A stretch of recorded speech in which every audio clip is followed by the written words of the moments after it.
அனைத்து ஊடக நண்பர்களுக்கும் பத்திரிகை நண்பர்களுக்கும் வணக்கம். விடியா திமுக அரசு 4வது முறையாக பட்ஜெட் தாக்கல் செய்யப்பட்டிருக்கிறது. இந்த பட்ஜெட்டில் வார்த்தை ஜாலங்கள் தான் அதிகமாக காணப்படுது. மக்களுக்கான திட்டங்கள் எதுவுமே இல்லை, பெரிய வளர்ச்சி திட்டங்கள் எதுவுமே இதில் இடம்பெறல. மாண்பு அம்மா இருக்கின்ற பொழுது ஏழை மக்களுக்கு பசு வீடுகளுக்கு திட்டத்தை கொண்டு வந்தோம். அந்த பசு வீடுகள் திட்டத்தையும் நிறுத்திட்டாங்க இந்த விடியா திமுக அரசு. அதோடு 3 ஆண்டு காலமாக மாநகராட்சி பகுதியில் இருக்கின்ற உட்புற சாலைகள் சீர் செய்யலை. இந்த ஆண்டு தான் நிதி ஒதுக்கப்பட்டதாக தெரிவிச்சிருக்கிறாங்க.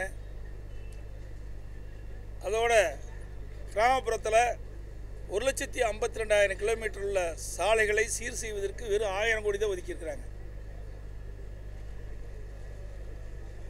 மற்றும் உடைய தேர்தல் அறிக்கையில் ஆட்சி பொறுப்பேற்ற பிறகு ஒவ்வொரு ஆண்டும் குறிப்பிட்ட தடுப்பணைகள் கட்டப்படும், அதற்கு தேவையான நிதி ஒதுக்கப்படும் என்று சொன்னாங்க.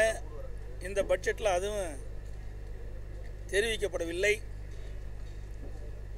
ஒவ்வொரு ஆண்டும் ஒரு குறிப்பிட்ட தொகை ஒவ்வொரு துறைக்கும் ஒதுக்கப்படுவது. அதை போல தான் இந்த ஆண்டும் இந்த விடியா திமுக அரசு இந்த பட்ஜெட்டில் எல்லா துறைக்கும் ஒரு குறிப்பிட்ட நிதி ஒதுக்கி இருக்குது.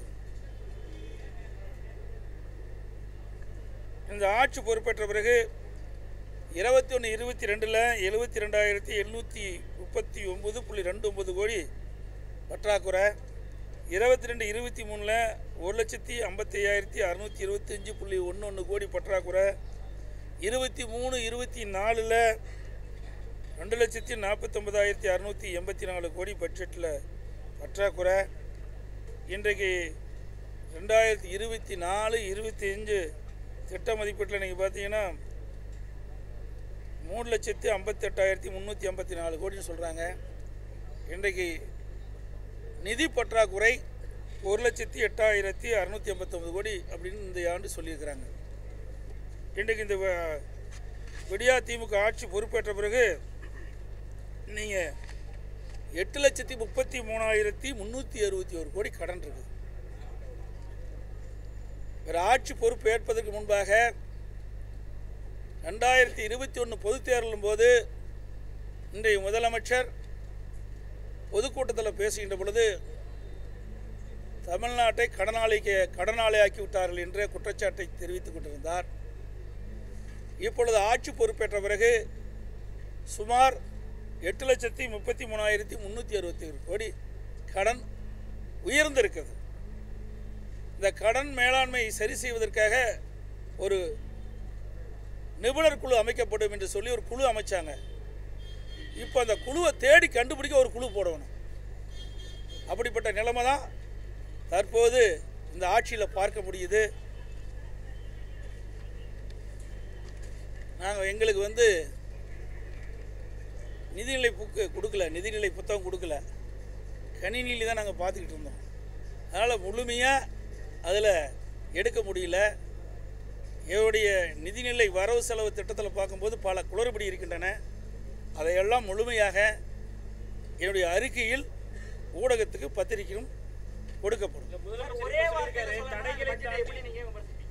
இந்த பட்ஜெட்டை ஒரே வார்த்தையில் பார்க்கணுன்னு நீங்கள் சொன்னீங்கன்னா தெளிவாக சொல்லிடுறேன். தேன் கூடும் கஞ்சனின் கருவூலம் ஒன்றுதான், இரண்டும் அவற்றை நெருப்பிட உழைத்தவர்களுக்கு பயன் தருவதில்லை. இந்த வகையில்தான் இந்த விடியா ஆட்சியின் பட்ஜெட் உள்ளது. அதோட கனவு பட்ஜெட், காணல் நீர், இது மக்களுக்கு பணம் தராது. இதுதான் இன்றைய பட்ஜெட்டுடைய நிலை. ஒரு புறம் கடன் நான் வருவா பற்றாக்குறை கட்டுக்குள்ள வச்சிருக்கோம் அப்படின்னு சொன்னாலும் கடன் தொகை அதிகரிச்சிருக்காரு. கடன் வாங்கிட்டே இருக்கிறாங்களே, வருஷம் கடன் வாங்கித்தான் இந்த அரசு வண்டி ஓட்டிட்டு இருக்குது.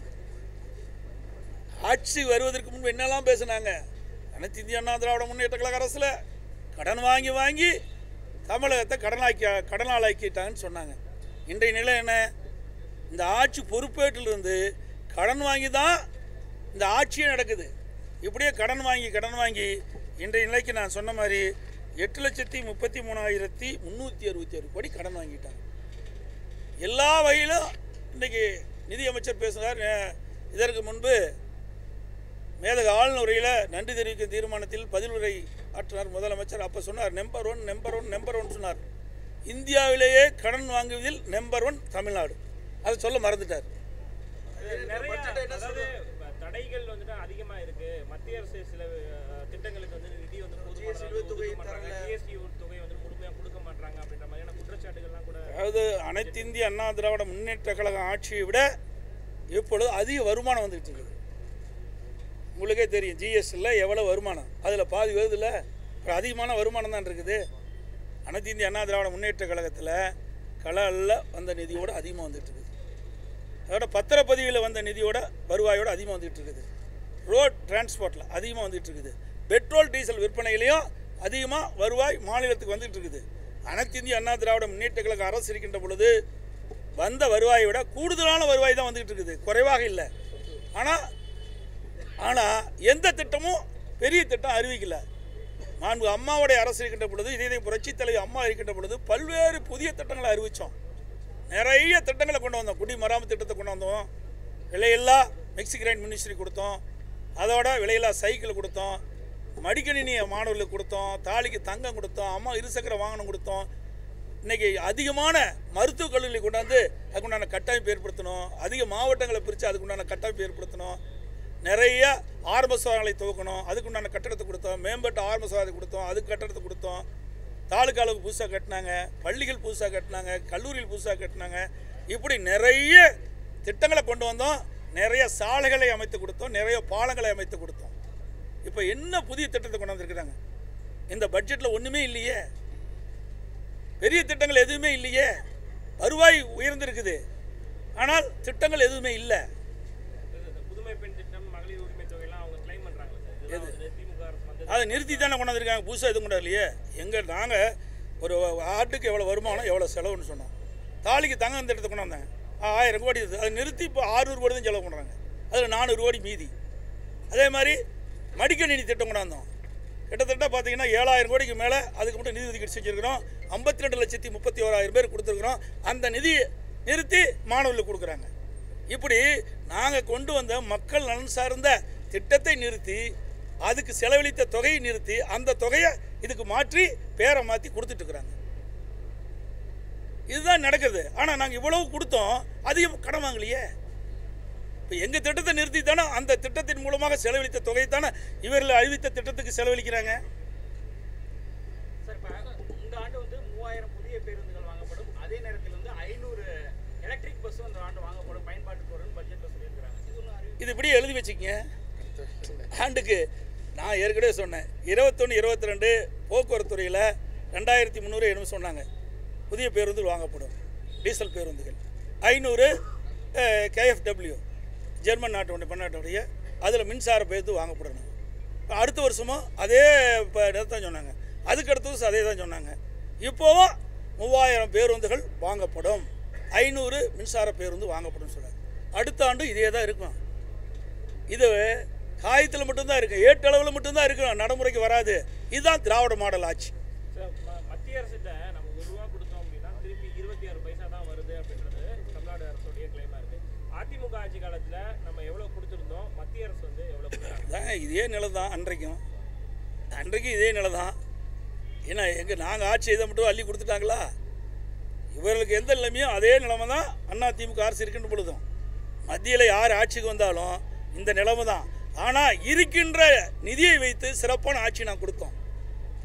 மாநிலத்துக்கு கிடைக்கப்பட்ட வருவாயை சரியான முறையில் பயன்படுத்தி நல்ல பல திட்டங்களை நாட்டு மக்களுக்கு செஞ்சு அதனால் தமிழகம் உயர்ந்த நிலைக்கு வந்தது. நாங்கள் கொண்டாந்து உயர்ந்த நிலைக்கு வச்சது தான் இன்றைக்கி தக்க வச்சுட்டு இருக்கிறாங்க. அதே சில நேரத்தில் தக்க வைக்க முடியல. இன்றைக்கு கல்வியில் நீங்கள் எடுத்துக்கங்க, அனைத்து இந்திய அண்ணா திராவிட முன்னேற்ற கழகம் ஆட்சி இருக்கின்ற பொழுது தான் உயர்கல்வியில் ஒரு அச்சீவ்மெண்ட் பண்ணோம். 2035 அடைய வேண்டிய இலக்கை 2019-20 நாங்கள் அடைச்சிட்டோம். 100க்கு 32 பேர் 2010 உயர்கல்வி படிச்சுட்டு இருந்தாங்க. 2019-20 100க்கு 52 பேர் உயர்கல்வி படிக்கக்கூடிய சூழலை உருவாக்கணும். அப்போ கல்வி வளர்ச்சி பெறுவதற்கு அதிமுக அரசு எடுத்த நடவடிக்கை. கல்வி கற்புடைய எண்ணிக்கை அது மாதிரி தான். நிறைய ஆரம்பப்பள்ளி, நடுநிலைப்பள்ளி, உயர்நிலைப்பள்ளி, மேல்நிலைப்பள்ளி, கல்லூரிகள் அதிகமாக திறந்த விளைவாக கற்பவருடைய எண்ணிக்கை உயர்ந்தது. இன்னைக்கு நாங்கள் செஞ்சது தான் திருப்பி சொல்லிட்டு இருக்காங்க. புதுசாக எதுவும் செய்யலை. அதுக்கான திட்டமாக கொண்டு வரல. தொழில்துறையை பொறுத்த வரைக்கும் முதலீடுகளை ஈர்த்த மாநிலங்கள்ல 14வது இடத்துலேருந்து 3வது இடத்துக்கு தமிழ்நாடு வந்து அந்த தொழில் முதல்லாம் வர வேணும்ல. எல்லாம் சொல்கிறாங்க 8,60,000 கோடி 6,60,000 கோடி சொல்லியிருக்கிறாங்க. 6,60,000 கோடி என்ன சொல்லியிருக்கிறாங்க. புரிந்துணர்வு ஒப்பந்தம் போட்டிருக்காங்க. இதெல்லாம் வந்தால் தான் நிஜம். நல்லா வார்த்தை ஜாலங்கள் அழகாக இருக்குது. ஆனால் அது நடைமுறைக்கு வந்தால் தானே அது பயனளிக்கும். பொறுத்திருந்து பார்க்கலாம். எத்தனை தொழிற்சாலை வருது, எவ்வளோ பேருக்கு வேலை கிடைக்கணும். ஆனால் அனைத்து இந்திய அண்ணா திராவிட முன்னேற்ற கழக ஆட்சி இருக்கின்ற பொழுது நிறைய திட்டங்களை கொண்டாந்தோம். நிறைய தொழில் முதலீட்டு மாநாட்டை கொண்டு வந்து அந்த திட்டத்தை கொண்டாந்து மாண்பு அம்மா அவர் 2005 தொழில் முதலீட்டாளர் மாநாட்டை நடத்தினோம். 2019 மாண்பு அம்மாவுடைய அரசு அம்மா வழியிலே நின்று தொழில் முதலீட்டாளர் மாநாட்டை ஈர்த்து இன்றைக்கு 304 தொழில் கொண்டு வந்து புதிய தொழில் உருவாக்கணும். இன்றைக்கெல்லாம் நடைமுறைக்கு வந்திருக்குது. இந்த ஆட்சி பொறுப்பேற்ற பிறகு எந்தெந்த தொழில் வந்துள்ளது, எத்தனை பேருக்கு வேலைவாய்ப்பு கிடைக்கிறது, எத்தனை தொழில் முடிஞ்சிருக்கின்ற வெள்ளை அறிக்கை வேணும்னா இது வரைக்கும் கொடுக்கவே இல்லையே. சும்மா சொல்லிட்டு தான் இருக்காங்களே ஒழிய 2 ஆண்டுக்கு முன்னாடி போட்டாங்களே தொழில் முதலீட்டாளர் மாநாடு. 2 ஆண்டுக்கு முன்பு விடியா திமுக அரசு ஆட்சி பொறுப்பேற்ற பிறகு தொழில் முதலீட்டாளர் மாநாட்டை நடத்தினாங்க.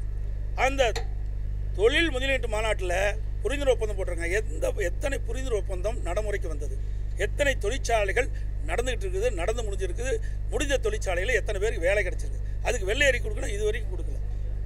ஆனால் ஆன்கோயிங் திட்டத்துக்கு இப்போ உதாரணத்துக்கு கலைஞர் மகளிர் உரிமை திட்டத்துக்குலாம் 13,000 கோடி ஒதுக்கி இருக்காங்க. இந்த புதுமை பெண் திட்டங்கிறதையும் எக்ஸ்பேண்ட் பண்ணியிருக்கிறாங்க. அதுதாங்க இதெல்லாம் நடைமுறைப்படுத்தினா தான் தெரியும். ஏன்னா நான் தான் ஏற்கனவே சொன்னேன், அனைத்து இந்திய அண்ணா திராவிட முன்னேற்ற கழக ஆட்சியில் மக்களுக்கு பயனுள்ள திட்டங்கள், மாணவிகளுக்கு பயனுள்ள திட்டங்களை எல்லாம் இந்த விடியா திமுக அரசு நிறுத்தி அதில் இருக்கின்ற நிதியை தான் இப்போ இப்படி பேரை மாற்றி பேரை வைக்கிறதுல வல்லவர்கள். அந்த பேரை மாற்றி இப்போ அந்த நிதியை பயன்படுத்தி இப்போ கொடுத்துட்டு இருக்கிறாங்க. புதுசாக எதுவும் செய்யலை.